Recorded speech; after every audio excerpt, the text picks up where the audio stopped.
Chapter 181।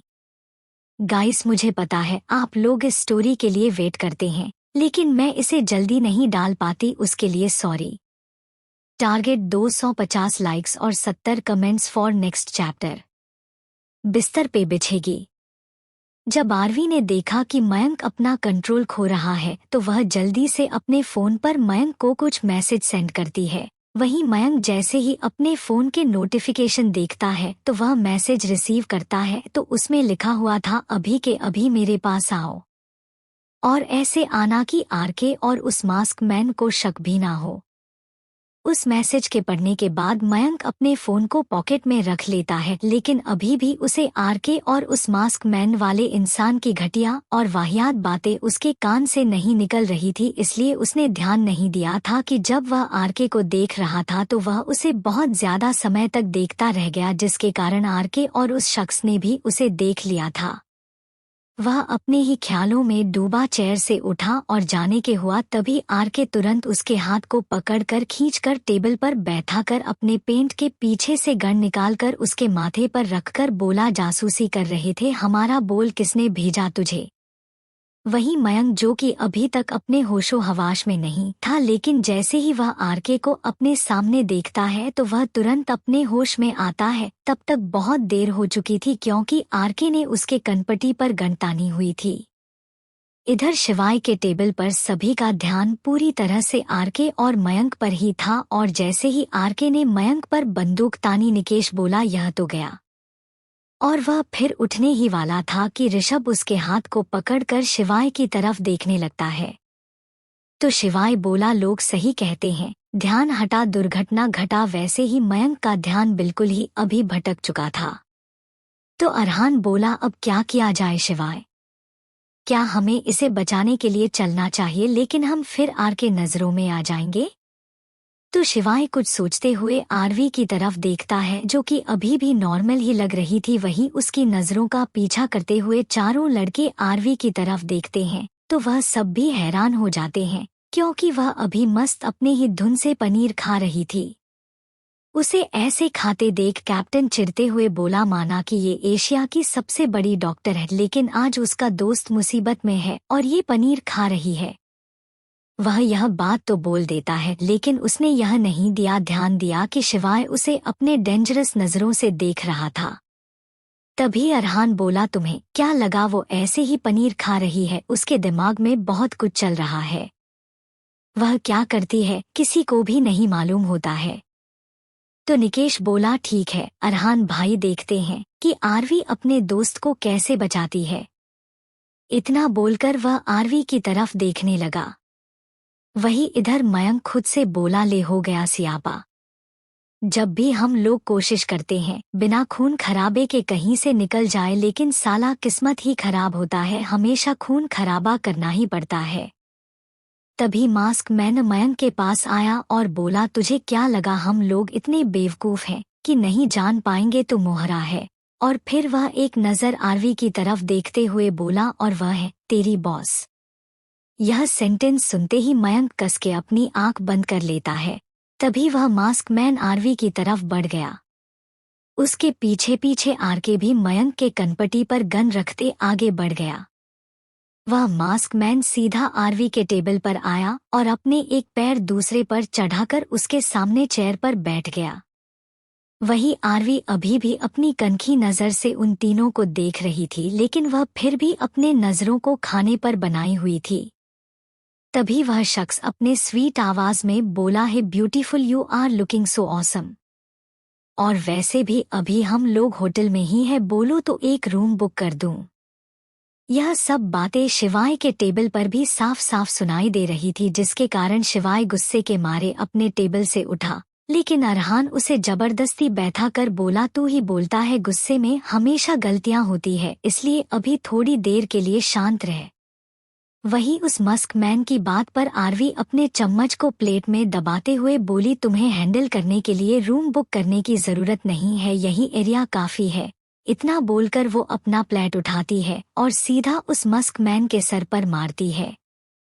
वह plate जैसे ही उस मास्क मैन के सर पर लगा चकनाचूर हो गया और मास्क मैन के सर से कहीं कहीं से खून निकलने लगा। वही उस पूरे लिविंग हॉल में छुपे हुए आरके और उस मास्क मैन के बॉडीगार्ड जब अपने बॉस पर किसी लड़की को अटैक करते देखते हैं तो वह जल्दी से आगे बढ़कर आरवी और मयंक पर गन तान देते हैं। वहीं मयंक जब इतने सारे बॉडीगार्ड को अपने चारों तरफ देखता है तो हैरान रह जाता है, क्योंकि उसे बिल्कुल उम्मीद नहीं थी कि आरके उस शख्स से मिलने के लिए इतने बॉडीगार्ड के साथ आया होगा। वहीं वह मास्क मैन अभी भी आरवी के चेहरे को देखता है जो कि एक्सप्रेशनलेस थी।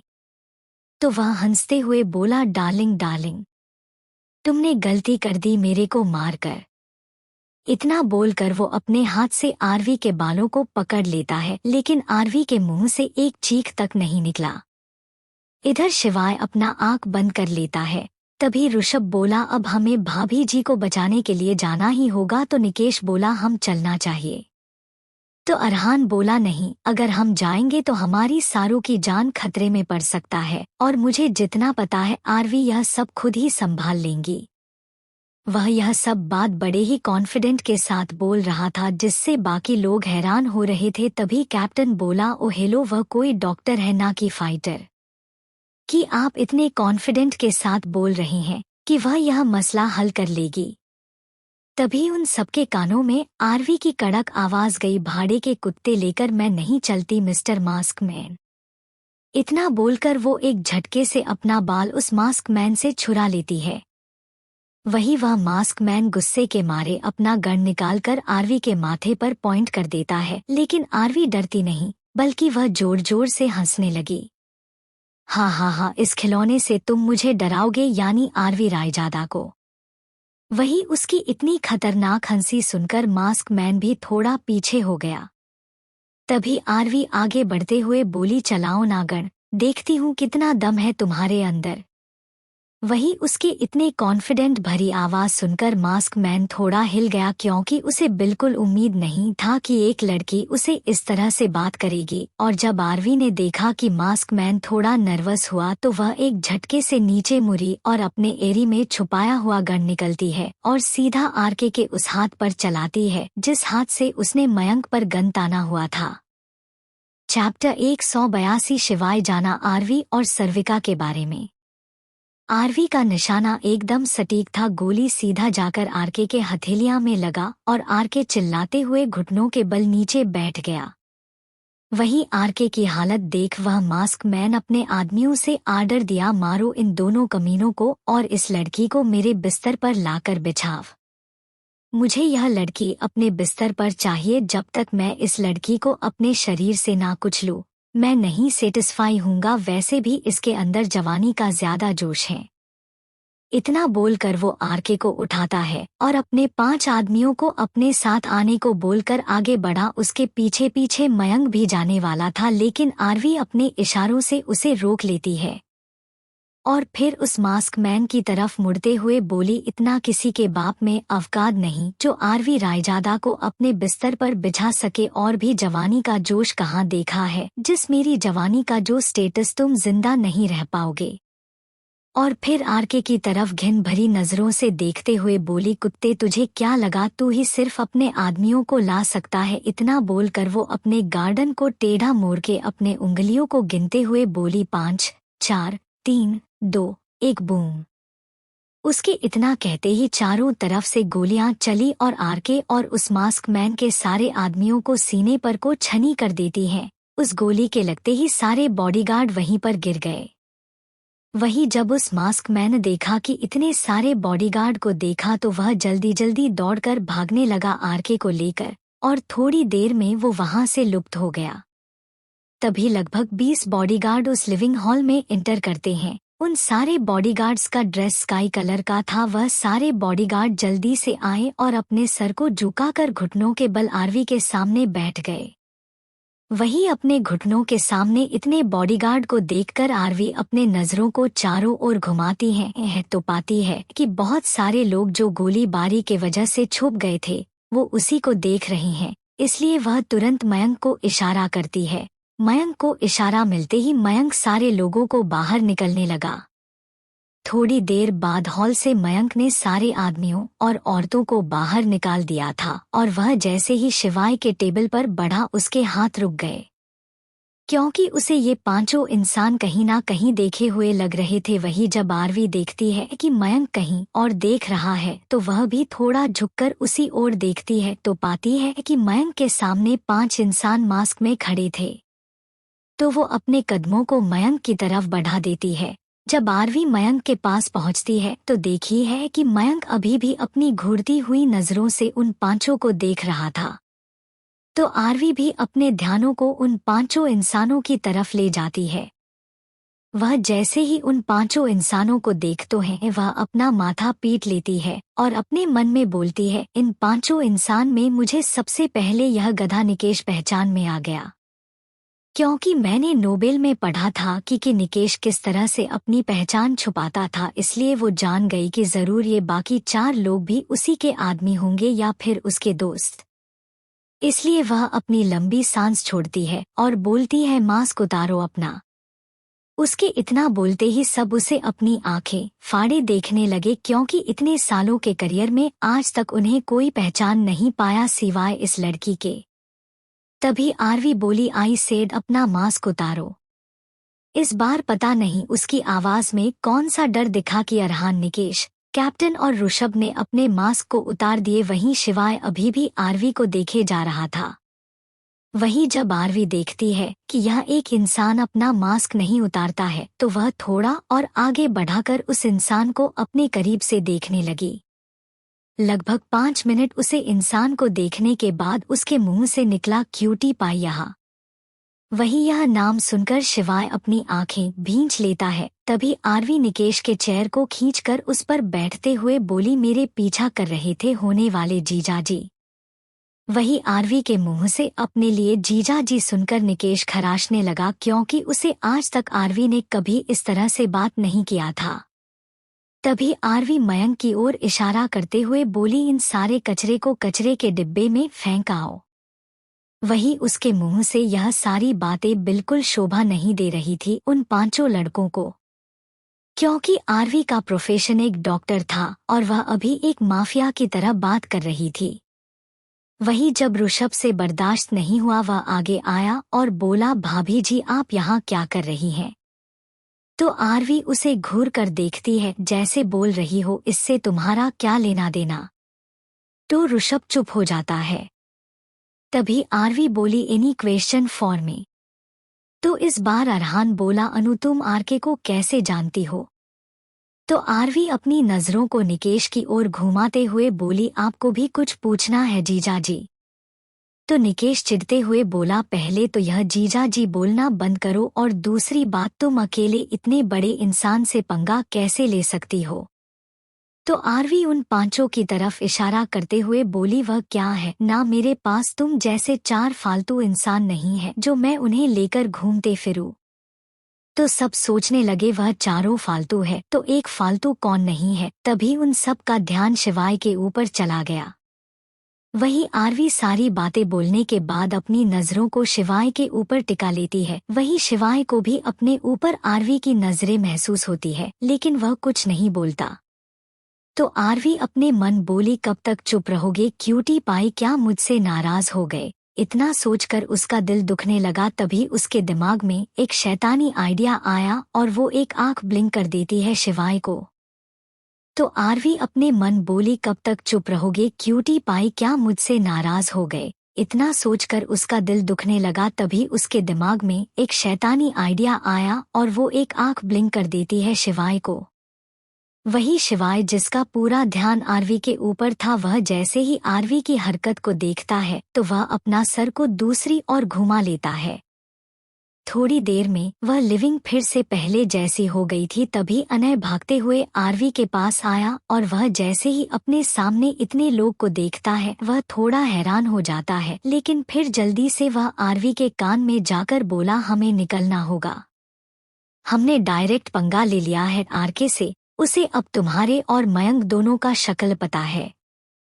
वही शिवाय जब अनय को आरवी के इतने करीब देखता है तो वह अपने जुबान खोलते हुए बोला, वाइफी क्या मैं जान सकता हूँ कि आपने आरके पर नजर क्यों बनाई हुई थी? और ऐसा क्या आरके उस मास्क मैन से बोल रहा था कि मयंक के आंखों में आंसू आ गया?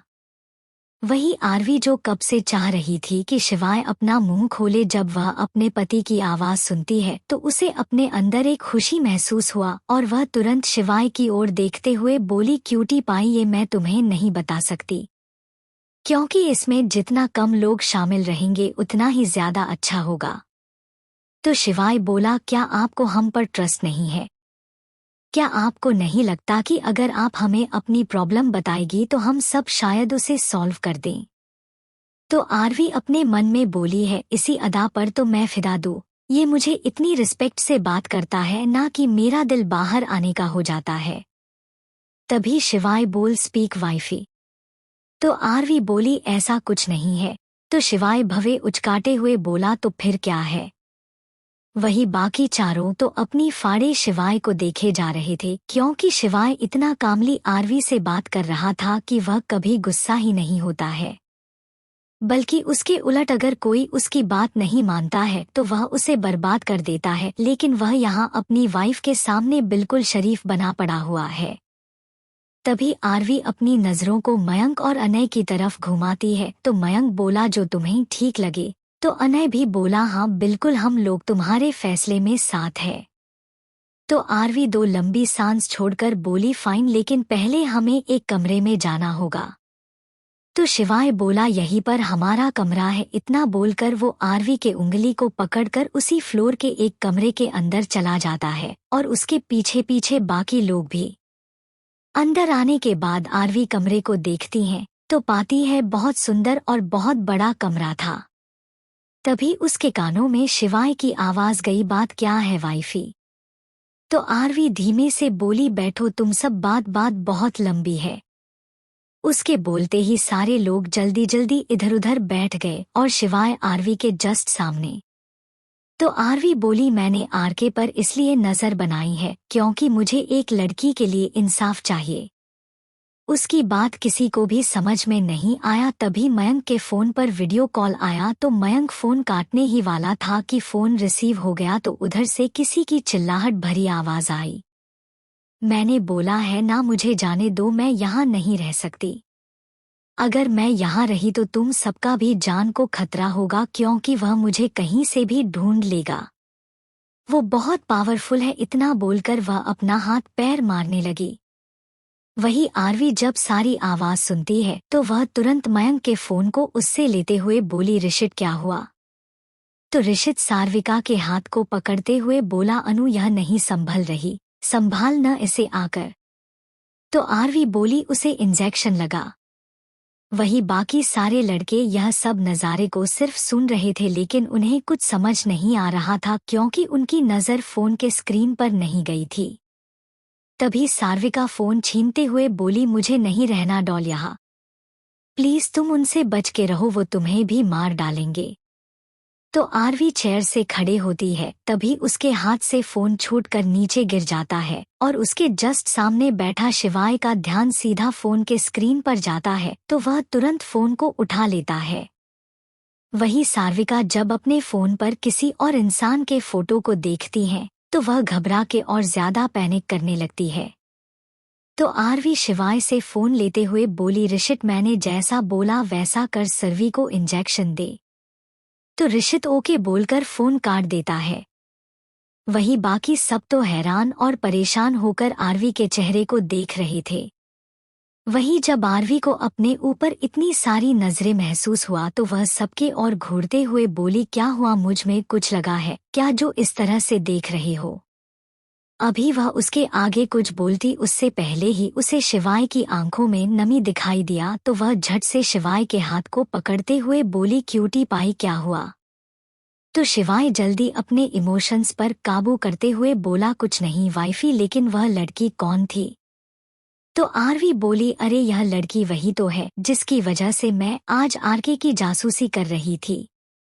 तभी शिवाय आरवी के दोनों हाथों को पकड़ते हुए बोला, क्या तुम मुझे इस लड़की से मिलवाओगी? वही किसी को कुछ समझ नहीं आया कि शिवाय इस तरह से क्यों रिएक्ट कर रहा है। तभी आरवी बोली, ओके मैं मिलवाऊंगी, लेकिन तुम इतने सेड क्यों लग रहे हो? और आखिर तुम सर्विका दी से क्यों मिलना चाहते हो? वही आरवी के मुंह से सार्विका सुनकर सारे लोग हैरान हो जाते हैं और उन्हें मसला समझ में आ जाता है कि शिवाय इस तरह बिहेव क्यों कर रहा है। तभी शिवाय बोला, क्या तुम्हें सर्वी के बारे में कोई जानकारी मिली? तो आरवी बोली, बस एक ही इन्फॉर्मेशन है कि वह आरके की वाइफ है। तभी शिवाय आरवी को खींचता है तो आरवी सीधा शिवाय के गोद में जाकर गिरी तो शिवाय अपने चेहरे को सीधा उसके गर्दन में घुसाकर अपने हाथों को उसके गर्दन के इधर उधर लपेट लेता है। कुछ ही सेकंड में आरवी को अपने गर्दन पर कुछ गरम गरम गीला महसूस हुआ।